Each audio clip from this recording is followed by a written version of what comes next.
How's it going? And welcome to Movie Mortal. Today I'm going to be reviewing the movie Gretel and Hansel. Let's get to it.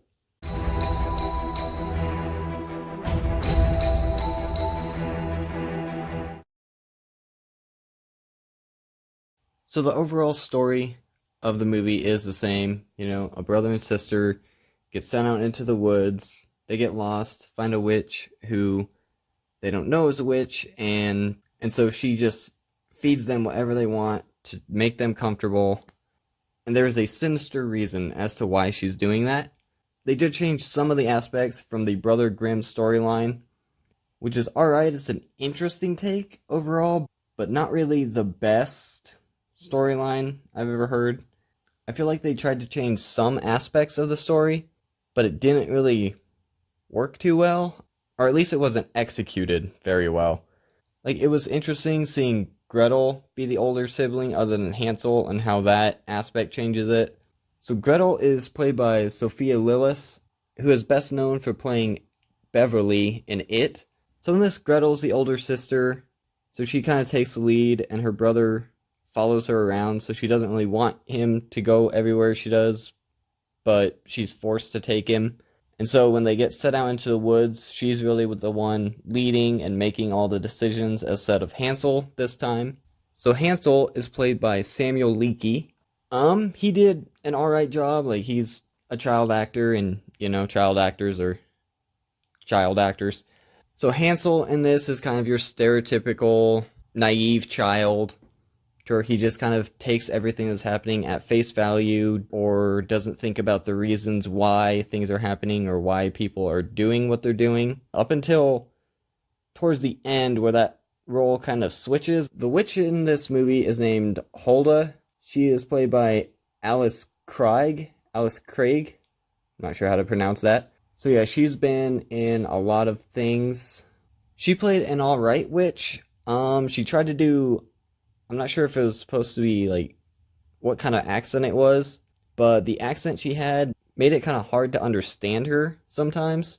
Another really strange thing about this movie is the entire movie, the witch's fingers are completely black, and no one questions it. No one even brings it up or asks why.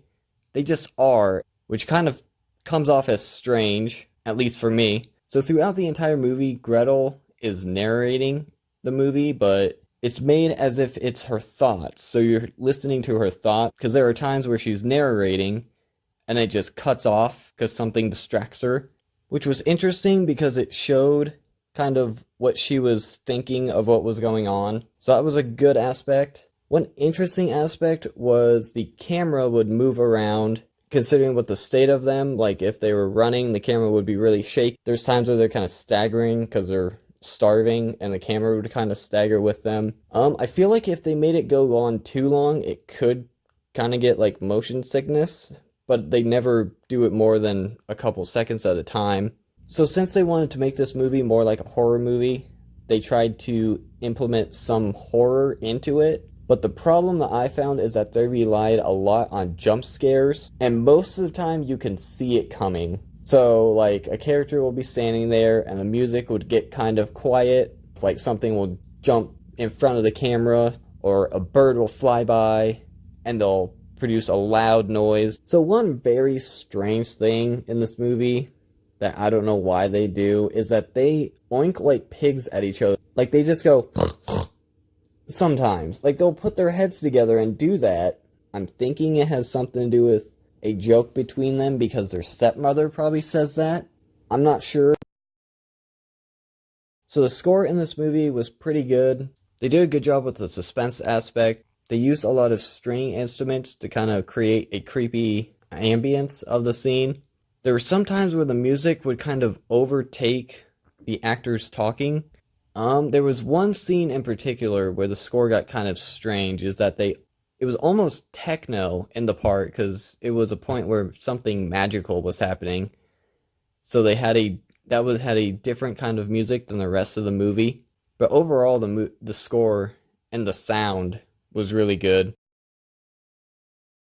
The cinematography of the movie was really interesting, because since this is set back in olden times before electricity, they relied what seemed like a lot of natural light. So during the day, the house that they were in was really lit. The outside scenes were lit really well, and at night it was really dark, and they used a lot of shadows and tricks and everything. They covered the actor's face partly in shadow a lot. When they were inside during the day, it had a lot of natural light going through the windows. At night, the house was really dark. There was a few scenes where the characters would be carrying oil lamps, and so the only light in the entire scene was oil lamp. So it showed the actor's face and then a little bit of what was around them, but overall it was dark.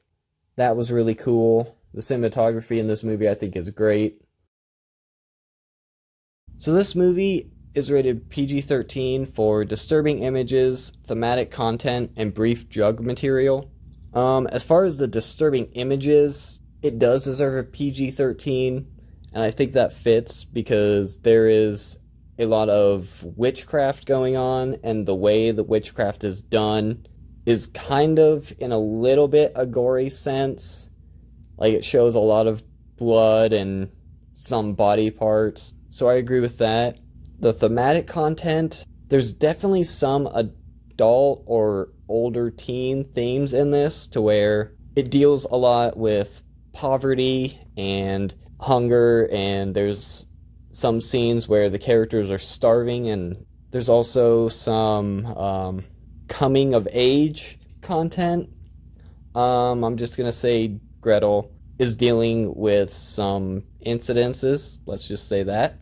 So that would be thematic content. As far as the brief drug material, I really don't think that needed to be a PG-13. The reason it has drug material in it is because while Hansel and Gretel, so when they're starving in the forest, they end up eating some mushrooms in order to survive.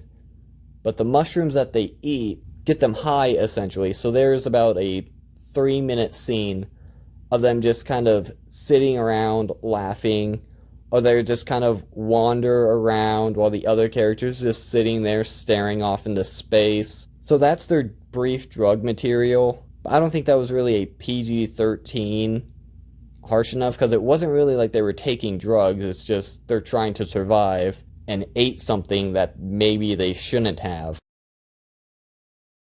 So I'm going to give Gretel and Hansel 3 stars. It's okay movie, not great, not bad. The cinematography is great. Most of the music is good. The actors are okay. It took some chances and they turned out okay. So that was my overall thought on Gretel and Hansel.